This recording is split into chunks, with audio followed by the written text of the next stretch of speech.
السلام عليكم، مرحبا بكم معايا اليوم في فيديو جديد على قناتكم وصفات أمسات. كنتمنى تكونوا بألف خير. اليوم إن شاء الله فيديو جديد، وكان تحت طلب واحد الأخت اللي بغات هاد الوصفة ديال اليوم، إن شاء الله تنال الإعجاب ديالكم. غادي نحضروا وصفة اللي غادي تحتاجوها في رمضان، غتحضروها بكمية كثيرة وتحتفظوا بها في المجمد، وأحسن من اللي كيتباع برا. غادي نحضروه إن شاء الله في البيت وبطريقة جد مبسطة وسريعة، وايضا بعجين سحري. نتمنى من كل قلبي انكم تجربوا هذه الوصفه ديال اليوم، وكنقول لكم احبكم في الله. الله يحفظكم ليا والله يفرحكم كاملين. ما تنسونيش باكثر عدد من اللايكات والبارطاج باش تعم الفائده على الجميع. ويلا نبدا على بركه الله. بسم الله على بركه الله. اول حاجه هنا غادي نجيبوا اناء اللي غنحتاجوا فيه 5 كؤوس من الدقيق الابيض او دقيق الفارينه اللي خاص بالحلويات. بالنسبه للكاس كنوزنوا دائما الكاس ديال العنبه اللي الوزن ديالو 100 غرام. بالنسبه للدقيق الابيض 2 معالق كبار ديال الزيت النباتيه، والملح تبقى حسب الذوق. وغادي نضيفو كاس ونصف من الماء مغلق، وهذا هو سر نجاح هذا الخبز ديال اليوم، هو الماء مغلى يكون غليان، يعني من النار نخدمو به، لان بحال وضعنا فيه المحسن. هذا هو الدور ديال هذا الماء المغلى باش كيجينا هذا الخبز ديال اليوم، يعني خبز طاكوس او خبز تورتيلا، غادي يجينا رطب بحال كيف كناخذوه من المتاجر الكبرى. اذا تبعوا غير الطريقه اللي انا شاركت معكم. كيف قلت لكم ضفت 5 ديال الكؤوس ديال الدقيق الابيض مقابل كاس ونصف من الماء. تقدروا تزيدوا واحد الرشه الى خاصكم. اهم حاجه اننا نعجنوا العجين ونحصلوا على عجين تكون لينه وفي نفس الوقت قاصحه. كنأكد على هذه النقطه باش ما تعذبكمش ملي تكونوا كتورقوا فيها. انايا كنحطها فوق طاوله العمل، كنخدمها غير شويه، تقريبا واحد 60 ثانيه عفوا، يعني تقريبا واحد دقيقه فقط. ونبدا كنقسم في العجينه ديالي. كيف شفتوا معايا القوام ديالها كيجي هذاك الماء مغلق كيعطيها واحد القوام خطير لهاد العجينه.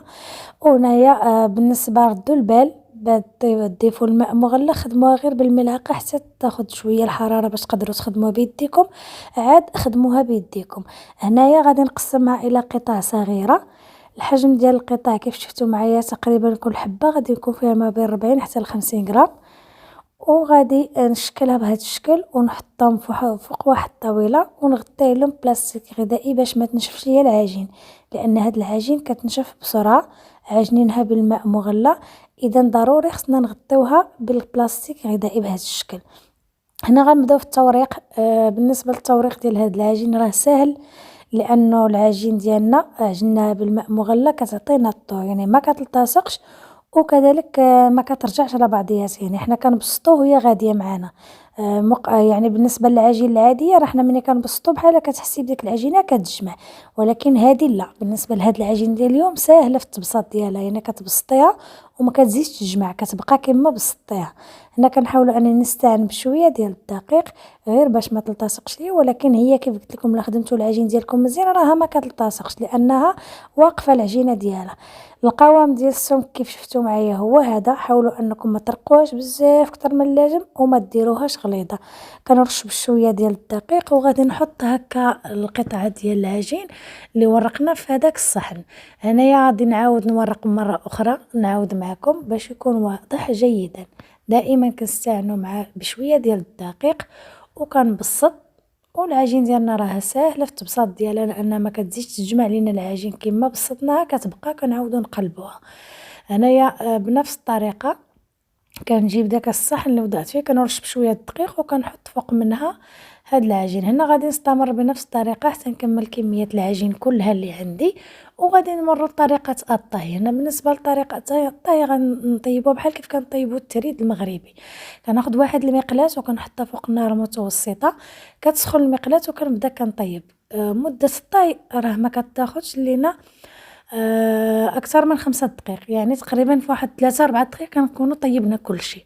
هنا كنرمي واحد القطعه، كنقلبها للجهه الاخرى، ونرمي فوق منها قطعه ثانيه، ونعاود كذلك نقلبها، وغادي نرمي فوق منها واحده اخرى. المهم تقريبا واحد 30 ثانيه 20 ثانيه كتكون طابت، لان النار متوسطه كطيب بسرعه هاد العجين. كنقلبوها الجهه الاخرى، لانه هاد العجين ديال طاكوس او خبز التورتيلا راه كنطيبوه غير من جهه واحده، ما كنطيبوش من الجهات بجوج. دائما كيف شفتوا معايا كنقلب وكنحط العجينه ديالي ونعاود نقلب كذلك ونستمر بنفس الطريقه. راه كيف قلت لكم كيطيب بسرعه بسرعه، ما كياخذش لنا وقت كثير في هذه المرحله، راها سريعه جدا.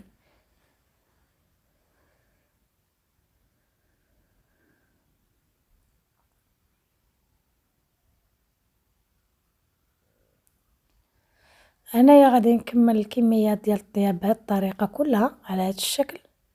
كيف قلت لكم راه ما كتاخذش لكم وقت كثير، بسرعه كطيب.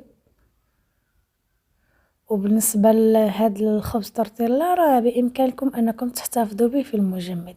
مباشره كنكملوا الطاي وكنجمعوا، نخليه حتى كيبرد واحد شويه، يعني ماشي في البلاصه، كنجمعوه هكا في واحد المنديل وكنحطوه في بلاستيك غذائي.